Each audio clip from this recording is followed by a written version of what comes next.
Welcome to Pratap classes. दोस्तों, Pratap classes के YouTube channel पर आपका स्वागत है। तो आज अपनी G7 शिखर सम्मेलन 2025 की बात करने जा रहे हैं, जहां पर अपने देश के प्रधानमंत्री मोदी जी को, जो कनाडा के प्रधानमंत्री हैं, उन्होंने आमंत्रित भी किया है। लेकिन G7 शिखर सम्मेलन का भारत सदस्य नहीं है, लेकिन फिर भी भारत को आमंत्रित किया गया है। तो इसकी पूरी डिटेल अपने बढ़िया तरीके से पढ़ेंगे।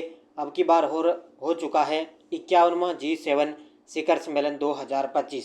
इसके बारे में पढ़ेंगे, ये कहाँ पर आयोजित हुआ और मोदी जी ने लगातार कितनी बार G7 शिखर सम्मेलन के अंदर भाग लिया है। बस छोटी सी डिटेल है, छोटा सा एक आपके लिए ट्रेंडिंग टॉपिक है, इसलिए मैं आपके लिए छोटा सा वीडियो में लेकर आया हूँ, क्योंकि आने वाले एग्ज़ाम के अंदर यहाँ से क्वेश्चन बनेगा। क्योंकि हो सकता है जी सम्मेलन का पिछला संस्करण आपसे पूछ सकता है, जी सम्मेलन में कितने सदस्य हैं, जी सम्मेलन क्या कुछ है क्या नहीं है, पूरी डिटेल में आपको इस छोटी सी क्लास के अंदर बताने वाला हूं। तो सभी साथी एक बार कर दें सेशन को लाइक शेयर, क्योंकि अभी ताज़ा G7 जो शिखर सम्मेलन है वो कहाँ पर हुआ, कनाडा के अंदर। ये देखो आपके सामने तस्वीर के अंदर आपको दिखाई दे रहा होगा G7 शिखर सम्मेलन 2025।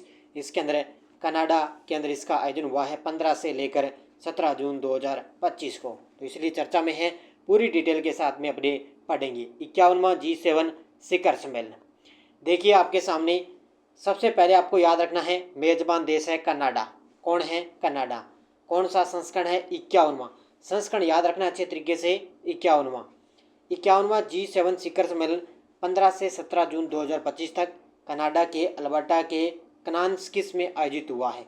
अब पढ़ लेना ये अच्छे तरीके से, कनाडा के अल्बर्टा के कनान्स्किस में आयोजित हुआ है 15 से 17 जून 2025 को। कौन सा? 51वां G7 शिखर सम्मेलन।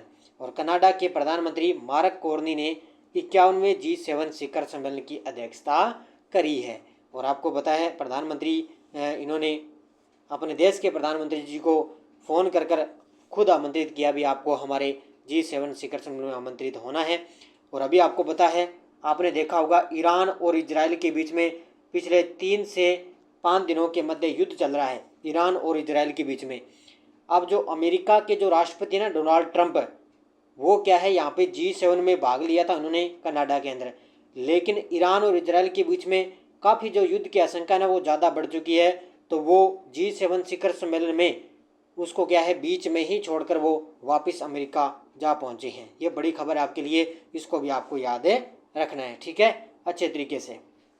उसके बाद कनाडा के प्रधानमंत्री मार्क जोसेफ कार्नी ने प्रधानमंत्री मोदी जी को G7 शिखर सम्मेलन में भाग लेने के लिए आमंत्रित किया था। यह G7 शिखर सम्मेलन में भारत की 12वीं भागीदारी होगी और प्रधानमंत्री मोदी की G7 शिखर सम्मेलन लगातार 6ठी भागीदारी रही है। यानी कि देखो, भारत की भागीदारी देखें तो 12वीं है, ये लगातार कितनी 12वीं भागीदारी है।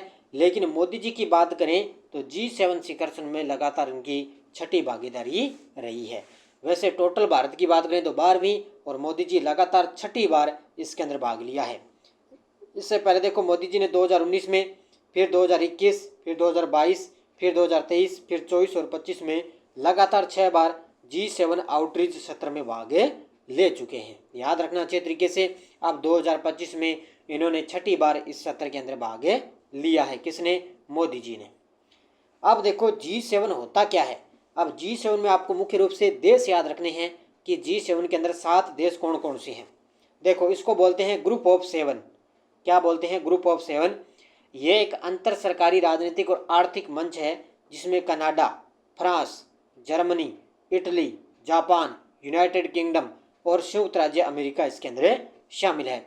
इसके अतिरिक्त यूरोपीय संघ एक गैर गणना सदस्य भी, यानी कि G7 में France, Canada 1, France 2, Germany 3, Italy 4, Japan 5, United kingdom 6 और संयुक्त राज्य अमेरिका 7। और इसके अतिरिक्त एक यूरोपीय संघ भी इसके अंदर शामिल है। टोटल कितने हैं?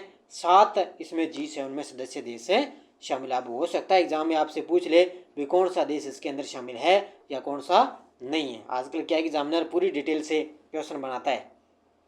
उसके बाद में अब G7 की गठन की बात करें तो शुरुआत हुई थी इसकी 1975 में, जब G6 के रूप में 6 प्रमुख औद्योगिक क्षेत्रों में रूप में स्थापित हुआ था। यानी कि G7 की जब शुरुआत हुई थी ना 1975 में, जब ये G6 के नाम से जानते थे, तो इसमें प्रारंभ में G7 समूह 6 सदस्य थे, फ्रांस, संयुक्त राज्य America, United kingdom, Germany, Japan और इटली।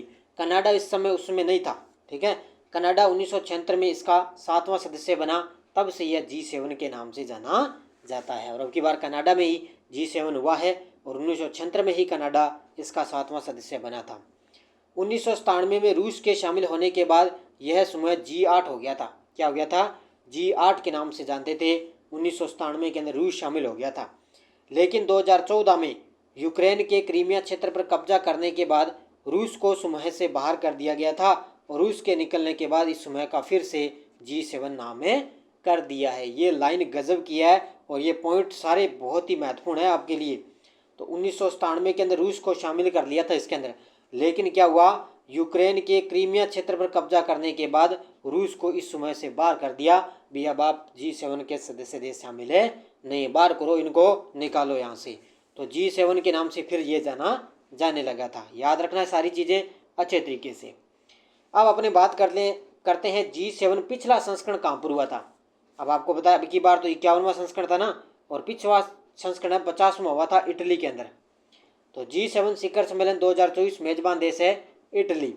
50वां संस्करण इटली की प्रधानमंत्री जियो जॉर्जिया मेलोनी ने 50वें G7 शिखर सम्मेलन की अध्यक्षता करी थी। ये याद रखना, इटली की प्रधानमंत्री जियो जॉर्जिया मेलोनी, इन्होंने 50वें G7 शिखर सम्मेलन की अध्यक्षता करी थी। अब पिछला भी याद रखना, और इसके अलावा 2025 वाला भी याद रखना कनाडा के अंदर। 2024 वाला कहाँ पर हुआ? इटली के अंदर। तो G7 शिखर सम्मेलन अच्छे तरीके से पढ़ लेना। ये मुख्य चीज़ें थी जो मैंने आपको लगभग सारी चीज़ें बता दी है, ठीक है। और सारी तरीके से अच्छे तरीके से पढ़ लेना भी इनको बढ़िया तरीके से, ठीक है। और ये अपने प्रताप क्लासेज ऐप में राष्ट्रीय अंतर्राष्ट्रीय करंट अफेयर्स है, वार्षिक करंट अफेयर्स 2025 की टेस्ट सीरीज। डेली आपको करंट अफेयर्स की क्लास मिलती है, डेली क्लास का टेस्ट आता है, डेली PDF आती है, वीकली टेस्ट, मंथली टेस्ट, आपको सब कुछ मिलता है। तो प्रताप क्लासेज का ऐप डाउनलोड करके ये टेस्ट सीरीज ज्वाइन कर लेना, और डेली आपको सुबह 7 बजे करंट अफेयर्स की क्लास आपको डेली इसी चैनल पर आपको मिलती है। तो सभी साथी कर दें वीडियो को जाते जाते लाइक शेयर, क्योंकि G7 शिखर सम्मेलन है, ये पूरा आपके लिए चर्चा में है, पूरा ट्रेंडिंग टॉपिक है, इसलिए मैंने आपको छोटी सी क्लास के माध्यम से ये पूरी डिटेल करवाई है। अब इसको बढ़िया तरीके से पढ़ देना, क्योंकि जब मैं ये छोटी छोटी चीज़ें आपको अलग से करवाता हूँ ना, यहाँ से प्रश्न आता ही आता, फिक्स है, प्रश्न आता है, फिक्स है। ये बातें नोट कर लेना बढ़िया तरीके से, ठीक है। तो धन्यवाद। जय हिंद, जय भारत, जय राजस्थान।